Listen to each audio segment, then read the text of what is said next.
Badwam so ne ye kai wo se ne ya fofida ene ye da ye si honomo ye de bo akuafo nyina abaso every day ye bo mo abaso sanse enye omo a ka aduane ya ye di ukọ ba bi a ukuti sika kra aduane no unya bi mpo na wato ba ye akuafo de omo bo mo homodin pa nti nei ye de si honomo a ye de bo mo abaso ye nim se fanfare dodo no a na be koso nkrofo benya abobo ya nkrofo benya hwibaro ni gide be di eche na ye de honsema ma na ya fofida nti de obam krata no ama oboje oba home ti e be hwe na afa ye online portal ne nseba hodo e woso no kwasinsia so aye kra de ni nyina mu nkobo twetwe no ama wo ekwasi ajua na maka kire bo back say ye afofida idi yes it me kwa kra to 11 oh yeah dem and akuafo na ye bo maba so maya de ya me nhyira oh yes ya me nhyira mo oh yes ya me koso nhyira Ghana akuafo se nyemu a eka ne bedi edem pa madaroma ni ekoso nso sra ban se Ghana akuafo akwan yemi yani enku so yemi yani enku akuafo akwan yes a great minister aba be catch us say enuane abu ba se na be ye aduane be free se bi afuom ho no maba kromu no ena yasem krofo board ya bra pro it eba be dru back ni bo osoro because of transportation yes because akwan ne nye yes it is shenkani obetutom di nim car akwakodu no so baji wo jam ne bo odu se boom na no me civic ketewa ikurai yese be ho obasa me koto complete ka me say 2800 28 million ho ba ye kurukuru wa especially Ministry for Roads and Highways any agric and kamum sene be ya bia odo ye nwia no dodo efri ban e ho akwan no ebetimi akwa animu na enwuane na etimi efri mfuo nim ababa enye se aduane ni ho aduane ewo ho because no kuro wo mesajoa se wo hwe akomadan tomato segu akomadan yes the sacre be free nkrofo ama so ba ye mamu yes awre wo kire se akwan na wo akomadan no enche nkunan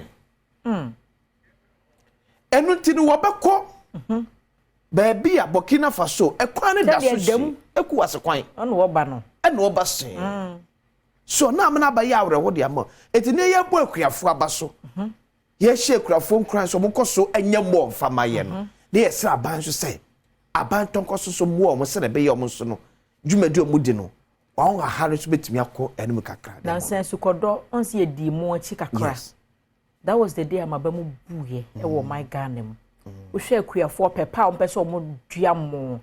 ye wo wura bebre wo my Ghana mu ha obetumi kura ko bi man so wura no kura bi ni ho o mo na ya artificial dam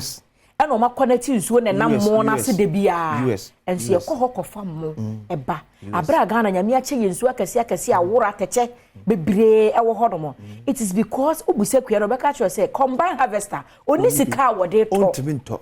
I know an individual be a no akra combine harvester free obi man so ba etim beton ma ne ye it me because what is preventing the government with all these budgets are you really try fi nyina tibi catch you say your revenue your 1 cedi but you be 2 cedi no ye mo akuafo adwa enura me raise issue bu na empenifo be semenu be frem na me ka se Ghana maburu nya akwanya omuntu oh yeah abai ko mo my free visa empenifo na sem se ne make ka no me say oman de Ghana na be say Ghana because me hye maburu nim kran say omuntu kwan no mo ba bia ntu kwan omuntu kwan a ho am na be kekere oman sa mpanifo na efro mo ba bia ntu kwan eno adua me ka sesu biem say obi tu kwan nje so say Ghana eno me nya asa call no me drive free ko Ministry of Finance pay some figures be unim say the whole of Africa we in Nigeria omanfo a etu kwan kwa abono ne otama ne sika ba fie pa no Ghana toso bi no amanfo a 2022 oko abrochire o mani sika ba fie wo Ghana nko ano eye $4.7 billion sika nko e ba ye yes Nigeria over $20 billion na so ko bi ma so sika o de ba o man yi mu no Nigeria dey normal because population here and Nigeria for one no ne no edos secretary dey ncheda nya issue but Ghana is the second highest in Africa to receive remittances for 2022 so omunya kwa sika omudi be fie eti me di sika bre ma me ato aduro monto asase ma me monsi dan ma me school fees what the school fees we ya doa near enam bank o aye ne hu se ye betimi account for omo hu fra ma na ne ba omo de she omo bag mu enka ho ko de yentimi account for omo send momo say TTS tap send and no tum be gu phone so direct 4.7 billion US dollars. Yes, omo kwa sika omo send ba omo mu do so remittances school Ghana for the bar you receive here for 2022 no. Okay. Ejira make us adwa say ne papa mu a ye ministers ye politicians say wa kwanya so metu kwande akwa amanone and that's one thing ade ba akwa amanfo ni go pram FNC the late ETMS form no ye say wo ko ni go pram portable at least if you ba ko mi no be kan bia na ba ko wo mu fra wo wa bro ko obuman so kadie na nkesi ye kwa say ye MP se nya akonya de tu kwan o se me de mentimi ntwa ticket ma but at least maje visa de amount abusua ni nyina kan ho mom na ba ko bi nkwatena ho na yempe flight ticket ma ba ko na wonko because so butu kwanya won sell my no okopeska ba o man ni 4.7 billion dollars IMF sika kwa akwaje wa kan asemo IMF de na 3 billion and guys if yes president sir somebody am say me ka fe ba ko 2022 kwa. Yes, 2023 dear my. And there's a probability say 2023 be cost through because I feel no crop 2022 dear e cost through. E change 2021. Say I feel crop for say to kwan ko. The whole of Africa remittance e bear for 2022 e 50 billion US dollars. The whole Africa. Your manfo eti amono ne e send sika ba fie. E amounted to 50 billion US dollars. And a Ghana nkwanya 4.7 billion. Wow. And see she nyam nkwana so mutu kwa abrochira. E to oman advantage. Na yenti ha na nkrofo tu kwa abrochira kwa ye adwuma wo wi abepre parliamentary candidate. Ti ye betre mo akonya ne ba ya politicians mo mfa nhye mo. Mo mu amaburu no. Na ko mo ko ne sebi ye se kontuhwane a no obi kodu abrochira adwa no odi kan yo se kwa me tfa so be sida o me kuro. Fie. Ama mabusua ho atoye. Bosumi bia kakra mde bebe ma me papa. Because wo wo ni miam so wo. Obesene £100, $50, €20. Any other neighbor no. O keka mu afi se nyeska. Na ye kura e wan kran ha wonim cause do enya fi. No ne sustain ebusua no wo nkura na se. Ye mu wo ye MP na akonya ba na betim no constituent bia tu kwanya fa de tu kwan. No mebu afie. Ense hwe. Fa de tu kwan no mebu afie. Unya akonya so akọ. O ya. Eti but for nyese bia me hyese Ghana maburu nyina anko no ma ne moda bi ze maburu no mu nyina ntumi nko pen so ya ba bedu mi bia di adanse se NDC MPP eni se bi sa hoodi mu nimdi e betimi ya kyekere Ghana se ne wi ase wra ne kono ye ya so mekwa amono ne akofa sika ni bi ho de aba o mekwa amono ne akofa sika ni bi ho de aba abebu man because I'm telling you say families bebre sustenance ejina omumanfo wa amono ne a eseni sika ba fi bi kakraba enye sanka busua bebre ase ahye ena ho no se obi man so no ya na adwuma na ye hours tie ene wo kwa na wasese se bi obenye tumanya 5 hours wo ha ye 5 hours wo ha kra na 10 hours na eja wo keka bom eti da ko de baga na sika mu a eye bum adwo sika odi ne se de akura bi beka de bia me ka se se obi free alatama mu aba Ghana na se ya enu aba he odabasi ko kan se okoka se mbi ma trend social media and later okoka say is a Ghana mema man follow but I chanced on it on Facebook or say Ghana ma epe Nigeria mema because omuni choice okay and actually was akoka say Nigeria will be bia chen Ghana apart from Nkanea enyina mahoden which is no na ye ni bi and I make comment be cultural to was say Ghanaian currency is not doing well. But we can boldly say it's better than Naira. Enye no kura, enye no kura. Nigeria sofo kura say. Obi na sorry ma ba ne ho. Di nkomo ne ba. Ebeda nyame ase so obi nya visa e de Ghana. Me try to ho no ma na obi be responding to me there and say, "Oh, but your people are poor." Na me ka chen say mu free mu krom ba ha beton cover 10 cedi. We send 20 Ghana kwa Nigeria. Ti me hwe abusuya na awotwe. You tell us say poor. Obi say na 00 na mo yi free mu de so na munyi mu de. Say 00 na yi na mo pa simple a munyi mu de. It's the beauty of control. Me say yes. Akonya ne de eba Ghana mabuno. ɛmfa nya agodie no kra enyo bia na tu kwan ya eboa no say school cra admission cra no bi ekwan ebi cra o MP yes school bi a reach out to you and what amanfo say kwan bi abeda baabi bo abusia na mane keke at least constituency efie best 500 at the end of 4 years utimi bua ma mu best 50 kura efie 50 fie bia wo ni pa ba tu kwan kwa abrochire a woni ma homeji a wo MP na betimi aba so odi amma omo wo ho homeji aba community no mu ase ba mo nye peseme nkuminya sa why na ma ne nkonko ese mo yiri mo manko na betu kwan MP baako na yiri ma akwa basa na on say ye wo mamu na wo ho no mabon say philanthropist obi a wakotena brochi no the hospital beds aba obi a wakotena brochi no the wabeto computers ama school fo nkwa enti ni nyina omo asoso wo responsibility mo na boa why MPC ministers mo wate akonya nba na se betimi age visa ne bia mo nyimfa mo amunya obi okra wo de wo person ni na tikeke no okofo mo ba yes sti eguso kai se na e farmers day yes na ye kuafo da e beto akoso ahye kuafo enkran so mo tonko so nya adwuma pa emfa moa o my Ghana se ya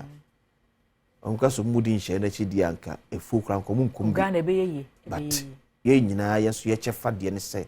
obi abe so mu kakra na de aboabo eti ene ekuafo nyina mo makuafo dapa ya menhyira mo no nka mo ho na enema pa mo pede aboa ma mokua ya timi atumpon mo nsa entimi na kwasi yensesa yesu ni ban so so ye kuani bedra afi no na kwabrane ekogina ne board ye ho a kuani ono de wo hia na bi ko opebi akoto na ma ye nkwan me mese metena dunko akwa mprakrom kwan ne ho bonse hyehyɛ ne makakra ho nti minesefo ne ni wo mopon na wo mo ba kwabrane begina ho board ye draw no anim se droi okɔ ne mpotamu obeto ne 80 cedis kuani ni bo ne sister was mema 20 oh dey but Ghana fosu in fact because kuani ni pa bibia tonam keka ye nkwan adwaye no se nya akranka ye ko pharmacy kranka be print so but the funny thing is say kuani na ne ho kire ne ye be komo sepe no air condition si so no ye be to ade atua tax ye wi ya sa matela nonsense say keep it exact ne hobo kra no wani mu che board kro na say AC air condition no si so no kra ya sese ni nyina aka receipt ni wansa mo say atua to mi yesusunsun nsrante so mi yesusunsun to ne mabom ye wi ani aka kire tell na say o aka 30 cedi o ma ne wo fa to credit mi wa bre wanu ade wo pay ye de ode koto nam aye nkwan no ya hwenya mi ani ma che ne buo mu miensa bu na fa so 20 Ghana ne de ama no ne ho kire no ntini wadane ama wo apamo ne warefuo obi wo kwa te Ghana ha wo hu wo da minim kuani a wakɔ afuo madua man abu abɔ no ma wobubugu dem let's not take them for granted yes remo we so the Ghana card NIA staff convicted for registering unqualified but we were expecting it anyway I'm being threatened my life is in danger Lewin cries out well and now for 2024 budget not approved decision to be taken next week as a marshal na finance minister kan no ajua me say I said no me catch us agenda na agenda no budget just to reconsider reporting date for first year such necessary because we are to me majwada no aka chem say na watch 4th December they rank no dey me mfa me bank mo mfa nko January a jubilation as 70-year-old woman welcomes twins and raya kan e your foreign news na kwasi yenko opanyi Yakubu akachi okay baby a na say na video be trendy okay efa mampanyi 24-hour we na wadiba no East Regional Minister me who say NDC for was on render unqualified apology okay emma because untumi reducing ma to sex toys sorry for my words say it's funny it's a policy you can agree to disagree mo betumi akasa ye ntiase ba se nyina so ni nyina ba yese sabi ye kwa adwuma anadwo a obi be fa ye yere de na se nyame animu ni wa wonim se wo yere na akro nya oba atimi di wani tunu so yeyi yese ye pa adwuma obi so obechichem madako ni nipa miensa be kwa adwuma ba akokoro no amu sabi ye adwene ye tadua ho we are thinking of our small head instead of our big head tio men are thinking about their small heads instead of their big heads. Meanwhile, at the end of the day, one kwaye adwuma amfa sika na ama oba akro no ano sika na woje. Enti apart from oba ne be man na mu nkita hudi no. Be man da na mu akra he na mudi. Kwazi na what would do say This is busa. this is busa baby na me busa o This is busa. this is busa papa no ho opanyi Yakubu say do say na wodi odi ne na awotwe ntamanti ye ntimi nkoye adwuma anadwo no this is busa no na wo di say this adwo so busa saben kan hwe anti men no MPP they have the men no ano mo gene small head na ho no o kama o kama ono ne nkrofo enye Ghana member nyina na enye Ghana yere mu nyina nso na se bi o mo adwaman se di kunu pie kwaye adwuma o mra na foforo ebutu ni so chale o pesa wo ya argument ai wo say ye de abawom kakra you get it na bi be fa me yere na o yere na wonye faithful let's keep it as such dear emu oya o emu oya me sometimes you need to think about your big heads instead of their small heads amanyo sem na dear emu oya ha everade ebusia ye ko ene eboja yo this ye ko na amanyo sem na dua ka se emu oya ha ka so kwa kodi e kire amanyo sem ni mu oya ha o se na no prewe kai honorable Joe Wise ese ne parliament mu oya ha yes u just argument u substance bia wo na me MPP delegates bi unso mo na beto aba member yes often constituencies na sme bi mu kan se ye de wo abetua kese ne yeto aba ye yes ka wotam so obi ba kwetena brochira akoye adwuma onya kakra hye ne ho a onya bapa obenya parliamentary candidate 8th parliament west the 9th parliament will be west yes because it's for who has the capital and mu be ha say ya what ebi na regional minister na wo kan dia go but we weren't expecting that from him Ghana for so egusu sua de mo yes you need it e kana na ye de bentoa ne kuruaba epe vote no and the matches twem they say a bank transaction kakra ye bedrum pempenso bi a sika ho hia yes sika ya de nyina according to the Bible yes but the bedroom re bi a people put aside money and think about omo nimde yes to turn things around yes. for us subjective and say enye apa East regional minister nso nko me tie lawyer Morris Ampao so ati we want to be TV say on so say abaifo ensore enya kwan ntu anajo yes you see say o dwenjen sa de ma we nyina say hu a we are being serious as a country ore krasa ho ese ase amanyosem no emu aba ye foa ma ene obia timi kanisa because of so trendy on social media I also say yes some trefo nso eka ho say no ne be man attention yes some trefo ye dimu tintima ye pa abrochira some treduma ye ka ho asem and the kind of sense a story will go through and say na about out yet but the hanum no ye pe sensationalism na say hanon social media no kra no teki nyama you get it ye pe sensationalism you want fan to Adom TV a obekwa ho ahwan TV on Facebook no na trend you na ka so bi a kire abusia na ya fofida ye dan ye ho aba kai say abokansie mu nsem betwa so na fe no ye de ahosepenso ama ho na na lessons and carols nti no say no a ne omoba na o ma choose character ba ko na say ye gire mu dendenden 16th December say na ye first yes na first ti bosumi ya wura mu ne de to so du nsia na say 9 lessons no ye de ma wo National Theatre enwumre no onum ne ye bi pro na to ho ticket ne kra ne bo nya den ne bo nya den wa ye adwuma say ne abusua ne mra wate they actually to be mobile money *714 star 003 star 3 hash you say electronic enwa no to take it in time ne hu ni pa we ba 714 star 003 star 3 hash follow prompt to the feature